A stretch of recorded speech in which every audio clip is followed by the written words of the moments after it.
मानवता के ऊपर एक बड़ा भीषण ये समय, ये अवसर आया है और इतिहास साक्षी है कि समय समय पे प्रकृति ने जब जब करवट बदली तब तब ऐसी विभीषिका आकर के उपस्थित हुई है। ये कोई नई बात नहीं है, पर मानवों ने अपने उत्साह से अपने भीतर सात्विक विचारधारा को पोषित करते हुए और विशिष्टतः भारत भूमि ने अपनी आध्यात्मिक ऊर्जा के साथ उन सभी समयों को, उन सभी कालों को पार किया है। पुनः मानवता अपने स्वस्थ स्वरूप में स्थापित हुई है। एक बार ऐसा ही समय फिर वापस हमारे ऊपर आ गया है। अभी बहुत साहस की आवश्यकता है, बहुत सकारात्मकता की आवश्यकता है। हम सभी को ऊर्जा से भरा रहना होगा, एक दूसरे का संबल बनना होगा, एक दूसरे को टूटने नहीं देना होगा, एक दूसरे का साहस, एक दूसरे की हिम्मत बनना होगा और विशेष करके शरीर को स्वस्थ रखना और उसके लिए आवश्यक है मन को भी स्वस्थ रखना होगा। नकारात्मक विचारधाराओं से बचाना होगा। बहुत वैज्ञानिकों ने परिश्रम करके दिन रात अथक श्रम करते हुए इस आकस्मिक आ पहुंची हुई बीमारी का कुछ इलाज, कुछ चिकित्सा उसकी खोजी है। इन सब वैज्ञानिकों का ध्येय, इन सब का उद्देश्य, इन सब का प्रयोजन मानवता को पुनः शरीर से और मन से स्वस्थ कर देना है। कोई मानवता का शत्रु नहीं है। कुछ भ्रांतियां औषधि को लेकर के जो लोगों में व्याप्त हो गई हैं, वो सब केवल कपोल कल्पित हैं। वो सब केवल अपनी अज्ञानता के कारण हैं।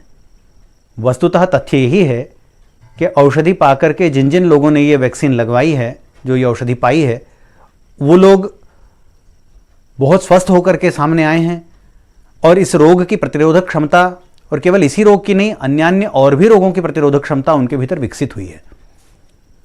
शहरों में भी कुछ लोगों के भीतर और ग्रामीण क्षेत्रों में विशेष करके अधिक लोगों के भीतर ये भ्रांति प्रायः देखने में आ रही है कि इस औषधि को लगवाने पर कहीं कुछ ऐसा ना हो जाए, कहीं हमारा स्वास्थ्य न बिगड़ जाए, कहीं हमारी कोई नस्ल दूषित ना हो जाए। ये सब केवल कपोल कल्पित बातें हैं। ऐसी भ्रांतियों से हम सबको बचना होगा और अपने आप को स्वस्थ रखना समाज को स्वस्थ रखने के लिए भी आवश्यक है।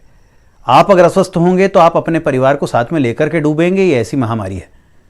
इसलिए आप चाहते हैं कि समाज स्वस्थ रहे, परिवार स्वस्थ रहे, तो आपको पहले स्वयं को स्वस्थ रखना ही होगा।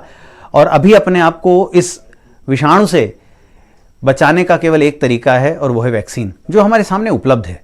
भारत सरकार भरसक प्रयास कर रही है। भारत सरकार के प्रेरणा से अलग अलग समाज सेवी संगठन, अलग अलग धर्म सेवी संगठन सभी अपने अपने पुरजोर प्रयास में लगे हुए हैं लोगों को प्रेरित करने में। लोग आगे बढ़ करके, सरकार निःशुल्क ये व्यवस्था दे रही है। हमको इतना ही करना है, स्वास्थ्य केंद्रों तक जाकर के वैक्सीन लगवानी है। भ्रांतियों को दूर रखिए। वैज्ञानिक लोग जो बहुत पढ़े लिखे हैं, जो बहुत समझदार हैं और मानवता के कल्याण के लिए जो लोग दिन रात अथक परिश्रम कर रहे हैं, केवल विदेशों में नहीं, हमारे भारत भूमि में भी ऐसे अद्भुत अद्भुत वैज्ञानिक हैं जिन्होंने पर्याप्त परिश्रम करके भारत में इन वैक्सीनों का आविष्कार किया है। हमको आगे बढ़ करके वैक्सीन लेनी चाहिए, इन भ्रांतियों से मुक्त होना चाहिए।